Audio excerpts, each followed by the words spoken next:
I'm now here at the University of Warwick to finish off the proof of Sperners' lemma. Here is the triangle I've had earlier, except we have black instead of red. I don't have a red marker, so we've had to use black. What did we learn from the previous clips?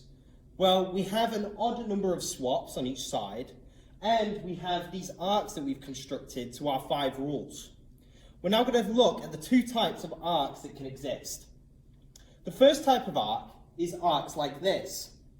These are arcs that go into a swap and then eventually come back out of a swap. The second type of arc is an arc like this. Here we go in for a green-blue swap, but we end up in a triangle where there's no more green-blue swaps we can pass through without going back on ourselves. You see, this is a black-blue and this is a black-green. So why is it that we get stuck? What happens that gets us stuck in the triangle? Well, if we have a green-blue side, if we have a green and a blue as our other corner, we will have another green-blue side. You see, if it's green, we have a green and blue and a green and a blue. If this was blue, we'd have a green-blue side here. So the only time where we do not have anywhere else to go is when this third corner is a different colour. So in our last instance, it was red. But if we have any arcs of this type where it gets stuck and isn't able to come out of another swap, well then we must have a triangle with one of each 3 colours. So the proof of Sperners' lemma is going to involve investigating and proving that we always have an arc of type 2. So I call them A and B here. So A is an arc that goes in a swap, then comes out of a swap. And an arc of type B is one that goes in a swap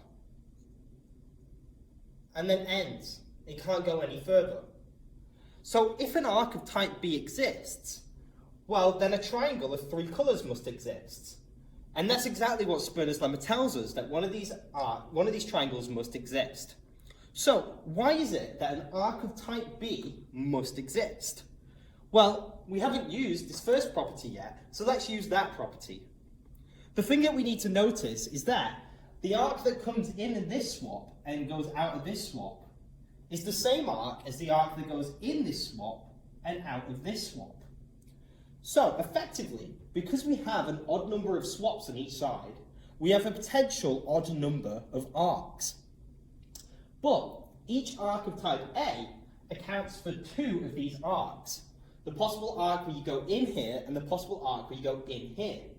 So, since we have an integer number of arcs, a whole number of arcs, if arcs of type A are the only ones that exist on a side, well then we must have an even number of arcs possible on each side. But that contradicts this. We must have an odd number of arcs on each side. So we cannot have just arcs of type A existing, and we must have at least one type B, because type B only accounts for one type of arc on each side.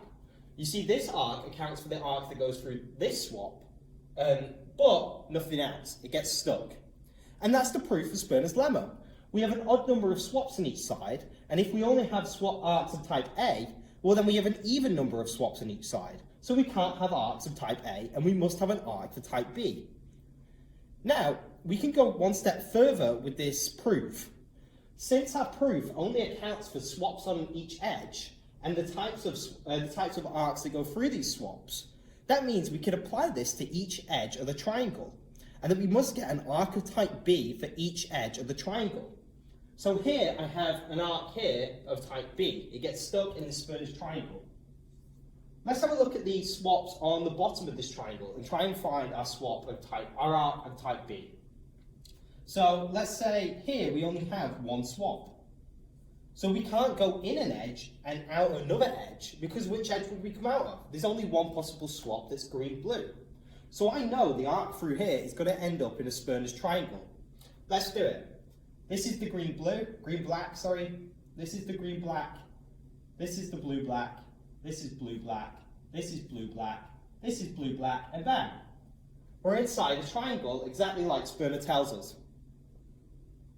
So, this is the proof of Sperners' lemma, and you should have a go now at drawing the arcs on your triangle and finding the arcs on each edge that end up as type B. Okay, so now that we've investigated Sperners' lemma and we've proved it, let me have a go at telling you how we use this further and what the influential part of Sperners' lemma is. Notice now that this big triangle is a triangle with a black, a blue and a green corner.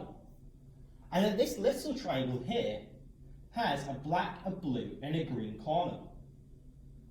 So, if we imagine now dividing this triangle up more into more triangles and colouring them in the exact same way with vertices matching the corners and the insides whatever we want, we'll be able to find another triangle in this smaller triangle that will have one corner on each side. And then again, if we divide this triangle into smaller triangles, we can find another triangle with corners on each side. And again, we can do it over and over and over again, getting smaller and smaller triangles, each with a corner, a different coloured corner on each side. So this is how we use Sperners' lemma in the proof of Bauer's fixed point theorem. We find this pattern naturally in a theory or an idea that we have. And then we can apply it over and over again to get smaller and smaller triangles that have one of these three corners. And these smaller and smaller triangles take less and less space in the triangle. So eventually it gets so small that it's just a point in our triangle. Then that is how we use this lemma to prove Bauer's fixed point theorem. Thank you for watching this video on Sperners' lemma.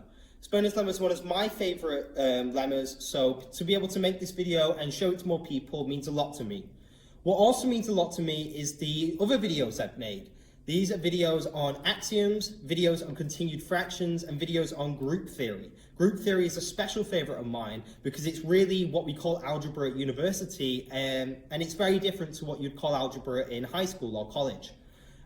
The continued fractions and algebra videos should hopefully be extracurricular activities at your school and are more based on worksheet problems than just videos. There'll be problems you can attempt and things you can do as a class, and they'll be challenging, but they're not part of your exams, they're not part of anything you're going to get tested on, so hopefully you can have some fun just seeing what maths is like at university and attempting some of this stuff before you might go on to do a maths degree. Even if you're not doing a maths degree, these will still be great activities to write in your personal statement, there'll be great activities to attempt, there'll be good insights into what mathematics becomes when you don't have to do it as a strict exam. So with that being said, I hope you enjoy the video, I hope you come to the future videos, and I hope to see you again. Thank you.